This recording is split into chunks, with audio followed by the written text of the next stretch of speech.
Dafne, quiero ahora pasar a dos amigos liberales que están aquí con nosotros. Ellos son miembros de diferentes movimientos libertarios, de think tanks que en México están haciendo una gran labor. Han estado aquí acompañándonos todo el rato con Javier. Ellos son Esteban González y Sergio Mendiola. Así que le voy a dar la vuelta a la pantalla para que, chavos, si se miran ahí, saluden a las cámaras. ¿Qué tal? Están en Libertópolis y háblenos un poquito de qué les ha parecido la experiencia. No, pues un gusto tener a Javier por acá en los foros en los que estuviste diciendo lo que dijiste. Siempre es útil tener voces sólidas en el programa, como dices, con datos y con lógica, porque el keynesianismo, pues quizá no con la bandera, pero es prevaleciente. Nosotros vivimos por acá, le estamos transmitiendo desde una zona de la ciudad que sufrió un terremoto, le comentaba a Javier hace unos meses, y más tardaban en retirar los escombros que en proponer y en decir en periódicos y en medios, radio, televisión, la oportunidad que iba a ser para la reconstrucción, para el crecimiento económico, ¿no? Y vaya, eso se dice, y alguien lo puede decir, y no hay ninguna voz pública que va a decir, estás diciendo unas hartas estupideces, ¿no? Entonces siempre es útil tener a alguien que lo recuerde. Bueno, gracias. A ver, el problema con Keynes es que Keynes tenía un criterio estético, por decirlo de alguna manera, en el cual le parecía que el capitalismo era aberrante. Entonces, él era un delirante, o sea, él era un socialista, y le parecía que el capitalismo era horrible. Dio ahí una frase de él sobre el capitalismo, que él dice claramente que el capitalismo le parece una cosa estéticamente horrible. Y nada, y que él, digamos, tenía toda una visión, digamos, así, artística. Claro, entonces, o sea, claro, él era un delirante. Digo, pero lo que pasa es que era un tipo brillante, esa es la parte más complicada. Entonces era muy seductor en su forma de hablar, de convencer, y además un tipo muy inteligente. Entonces, pero su obra era una monstruosidad. Claro. Es que eso es bastante curioso y es una de las preguntas que siempre surge cuando empezamos a hablar de estos temas, y es que si las personas que implementan estas ideas socialistas o opuestas al liberalismo tienen esa intención perversa de hacer daño a la sociedad, es decir, si están conscientes de las implicaciones que tienen sus obras. A ver, yo, digamos, no creo que lo hagan, a ver, digamos, en todos los casos de modo perverso e intencionado. O sea, yo creo que son bien intencionados, pero como decía Friedman, las políticas no deben evaluarse por sus intenciones, sino que se deben evaluar por sus resultados. Claro. Entonces, todo el mundo habla de las maravillas que promete el socialismo, pero nunca se toman en cuenta que fue un fracaso en lo económico, en lo social, en lo cultural, y además que se trata de un sistema asesino, porque siempre se introdujo por la violencia y se ha cargado con la vida de más de 150 millones de seres humanos, aparte de los que pudieron sobrevivir, los hambrió. Entonces, digo, me parece que, de vuelta, ahí Friedman da en el clavo, digo, las políticas no deben evaluarse por sus intenciones, sino que deben evaluarse por sus resultados. Pero además, lo que yo considero es que uno tiene que tener una visión sobre el capitalismo, ¿sí? De hecho, con Gloria una vez en el SEMA dimos una charla sobre el capitalismo. Entonces uno, digamos, por ejemplo, ¿qué es lo que...? Esto yo lo hablaba con un amigo mío libertario que se llama Gustavo Lázari, y uno, va diciendo, bueno, uno va pasando por distintas etapas, ¿no? En especial cuando es economista. Lo primero que te atrae el capitalismo es la productividad, es decir, la productividad, la eficiencia. Y entonces, claro, cuando comparás contra los resultados socialistas, claramente el efecto de la productividad es tremendo, o sea, los pasa por arriba. Pero ahí, digamos, los socialistas, ¿cómo se refugian? Dicen que el sistema es injusto. Y en realidad el único sistema que es justo es el capitalismo, porque el capitalismo premia, sí, con mayores ingresos a aquellos que sirven al prójimo con bienes de mejor calidad a un mejor precio. Es decir, que aquellos que son exitosos en el capitalismo, sí, el sistema los premia porque son benefactores sociales. Es decir, que la desigualdad en realidad es un problema de alguien que mira los números y no comprende la lógica de la distribución del ingreso en un sistema capitalista. Es decir, donde entonces el único sistema que es justo es el capitalismo, porque es el único sistema en el cual vos te apropiás de tu resultado.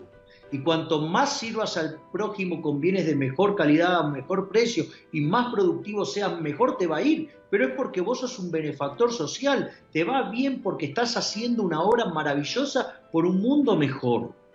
¿Sí? En cambio, el socialismo se basa en robar. ¿Qué es la justicia social? Es un robo que se implementa desde los impuestos, es decir, es la caridad a punta de pistola, ¿sí? Es robarle a otra persona el fruto de su trabajo para dárselo a otro bajo el criterio de vaya a saber quién, ¿sí? Y eso, digamos, es injusto y además implica un trato desigual frente a la ley, claro, con lo cual es otro disparate, o sea, es un sistema aberrante.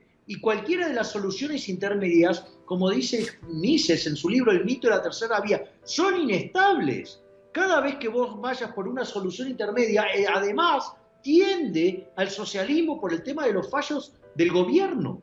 Entonces, o sea, son verdaderamente dos sistemas y el único sistema que es justo, sí, es el capitalismo. Y además no solo que es justo, tiene valores superiores, porque ¿cuál es tu escala de valores en el capitalismo? Romperte el lomo laburando, servir al prójimo con bienes de mejor calidad a mejor precio. Aun cuando detestes a las otras personas, vos tenés que lograr convencerlo que compre tu producto. Entonces, aun cuando vos lo odies, vas a tratar de que esté bien porque tu éxito depende de eso. O sea, vos estás obligado a cooperar. Entonces el sistema, digamos, no solo que genera la división del trabajo y que aumente la productividad, sino que además, como decía Bastiat, donde entra el comercio no entran las balas. Así es. Porque vos necesitás de tu prójimo para ser exitoso. En cambio, ¿cuáles son los valores en el socialismo? La envidia, el odio y el resentimiento. Es más, la gente en el socialismo es mala respecto al capitalismo. ¿Por qué? Porque en el capitalismo, cuando alguien te da algo, como vos sabés lo que cuesta ganarlo, sos agradecido. Es decir, si alguien te da algo, fíjate que las personas liberales en general, digamos, algo que estén muy contaminadas, suelen ser muy agradecidas. ¿Por qué? Porque vos sabés lo que cuesta conseguir las cosas. Ahora en un sistema socialista son tremendamente desagradecidos e ingratos. ¿Por qué? Porque yo tengo derechos. Entonces, pero tenés que dar porque tengo derechos. No, pero se está sacando... No me importa, yo tengo derechos. Ahora esos derechos alguien lo tiene que pagar y eso se paga con un régimen violento, que es un robo, que son los impuestos. Entonces, digamos, ¿qué discusiones hay acá? En el fondo es una discusión de valores. Digamos, los valores del capitalismo es el esfuerzo, tratar de servir al prójimo con bienes de mejor calidad, un mejor precio, emprender, buscarle la vuelta. ¿Y cuáles son los valores del socialismo? La envidia, el odio y el resentimiento, el robo y el trato desigual frente a la ley. Vamos, muchachos, no hay lugar a la discusión, nuestros valores son mejores. Aquí hay otra pregunta. Maileni Olivares dice, no sé si mi pregunta sea un poco tonta, pero igual quiero preguntar. ¿Qué piensas, Javier, de la inteligencia artificial involucrada en la política? Una computadora sin prejuicios decidiendo puestos políticos y así evitar amistades y personas incompetentes en el puesto. A ver, primero lo que tenemos que entender que el socialismo, el problema es la idea, no la gente. ¿Sí? Digamos, lo primero que hay que entender. O sea, lo único que te evitará de última va a ser el hecho de que no haya corrupción, por decirlo de alguna manera. Ahora, lo que sí quiero señalar es que el tema de los robots es un tema muy importante. Por ejemplo, ustedes en Japón tienen todos los hoteles de alta gama, ¿no? En Tokio, y hay uno que es sustancialmente más barato. Por eso digo, ¿por qué si el hotel se ve tan lindo y como los otros, por qué es tan más barato? Porque es operado por robots. De hecho, por ejemplo, los robots que atienden la recepción tienen la capacidad de empatía. Entonces, si uno viene con muy mal humor por el viaje o lo que fuera, digamos, dan contención a las personas. Hay robots que limpian, hay robots que van haciendo distintas tareas. Entonces el hotel es operado pura y enteramente por robots. Wow. Lo cual es una patada en la zona baja para los socialistas, ¿no? Porque los socialistas hablan que los capitalistas explotan a los trabajadores, lo cual es una estupidez, porque fíjense que la característica del progreso tecnológico, ¿cuál es? Ahorrar trabajo. Es decir, si ustedes estuvieran explotando a la gente y se están beneficiando de la explotación, deberían profundizar esa explotación y no minimizarla. Es decir, va en contra del interés del explotador. O sea, digo, con lo cual, o sea, como encima creen que además los capitalistas son perversos, pero a la vez estúpidos. O sea, por favor, muchachos, pónganse de acuerdo o tengan una teoría del valor razonable. Javier, a mí me gustaría que tú hicieras unas reflexiones finales para toda la audiencia, que es muchísima las personas que nos están escuchando desde Facebook, desde el canal de YouTube y por supuesto que en la radio también. Y que nos invites a reflexionar sobre estas últimas ideas de la libertad, que al final de cuentas es muy importante que recordemos que los únicos responsables de difundir las ideas somos nosotros mismos, e invitar a las personas a que cada vez más sientan afinidad precisamente por estos ideales y principios. A ver, transmitir esta experiencia, ¿no? O sea, los economistas solemos enamorarnos del capitalismo por su productividad, por su eficiencia, por lo que empuja, por la cantidad de gente que sacó de la pobreza. Recordemos que cuando arrancó el capitalismo, sí, la pobreza era del 95% de la población, que vivía con menos de $1 diario.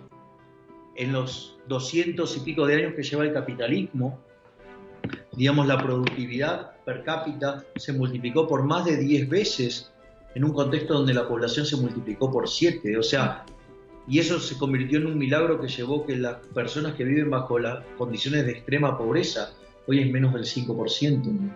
O sea, digo, la productividad y la cantidad de gente que ha sacado de la pobreza el capitalismo es verdaderamente formidable. No estamos diciendo que hoy estemos en una condición ideal, pero lo que sí, si uno, digamos, no estuviera condicionando o, digamos, maltratando el capitalismo, esto sería todavía mucho más rápido. Ese es el primer punto. El segundo punto es, o sea, hicimos esto en 200 años con el estorbo del Estado. Si corriéramos el Estado del medio, digamos, en 100 años más probablemente haríamos un milagro muchísimo más grande. Ese es el primer punto. El segundo punto es entender que cuando cuestionan el sistema por ser injusto, en realidad es una apreciación personal, pero que implica siempre ignorancia. Básicamente porque adhieren a una teoría del valor incorrecta, que es la teoría del valor trabajo, y porque además desconocen profundamente, ¿sí?, cómo se gesta el proceso de distribución del ingreso, ¿sí?, donde en realidad, digamos, no existe una cosa como una torta, sino que en realidad es un proceso de descubrimiento. Entonces, y lo que uno, digamos, y eso lo discutimos hace un rato, además el capitalismo es el único sistema que es justo y que los valores del capitalismo son superiores a los valores del socialismo, y además los valores del socialismo son propios de malas personas, ¿sí?, porque son la envidia, el odio y el resentimiento, camuflados, ¿sí?, con esa idea buenista, porque en realidad son personas verdaderamente deplorables, que como no pueden soportar el brillo de las otras personas, quieren que todos sean opacos. Es decir, son personas que están dispuestas a resignar su libertad con tal que otras personas no brillen. En el fondo son personas mediocres, o como yo les suelo decir, son el club de los penes cortos, ¿sí? Porque en realidad, ¿quién va a reclamar por el pene promedio? El que la tiene chiquita. Es decir, digamos, o sea, es un grupo de personas, digamos, que están debajo del promedio, son subnormales, por decirlo de alguna manera. Es decir, son personas envidiosas y resentidas. Pero como si todo esto fuera poco, ¿sí?, quisiera decir que además el capitalismo no solo es más productivo, no solo es, digamos, el único sistema que es justo, sino que además es estéticamente superior. A ver, el Guggenheim se hizo de nuestro lado. Las Torres Gemelas, a pesar que un loco las tiró, se hicieron de nuestro lado, ¿sí? En cambio, ¿cómo eran los edificios del otro lado de la cortina de hierro? Eran cuadrados, grises, oscuros, sin ventanas, eran horribles. Y les puedo asegurar que aún hoy, cuando entren en edificios de la vieja Unión Soviética, son verdaderamente espantosos. Entonces, digamos, ¿de qué estamos hablando? Somos mejores en lo productivo, somos mejores en lo ético y moral, y además somos estéticamente superiores. Aparte tenemos a Gloria, no nos puede ganar.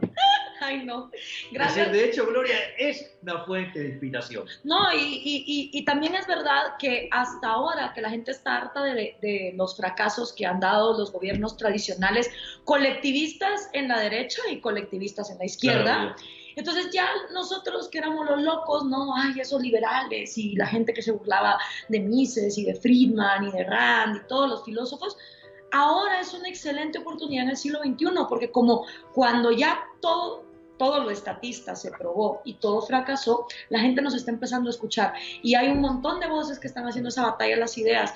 Yo quiero aprovechar antes de regresar contigo, Dafne, agradecerte primero, Javier, por haber estado con nosotros en este programa. Sabemos que has tenido una agenda súper apretada, que has tenido, bueno, despertando muchas mentes aquí en México.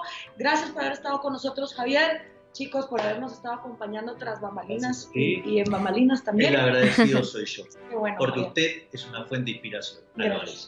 Y dicen que si le daba un pico a Javier, entonces lo van a ir a traer al aeropuerto de Ezeiza con flores y bombos. Bueno, te voy a dar uno en el cachete para que me lo vayan a traer y me lo vayan a recibir con gran amor, por favor, porque la verdad es que lo ha dejado todo aquí en México. ¿Ok? Así que vayan a traerlo como el héroe que es. Gracias, Dafne, por haber estado con nosotros y a toda la gente allá en la cabina de Libertópolis. Les mando un abrazote, los extraño un montón. Vénganme a visitar, por favor. Un beso.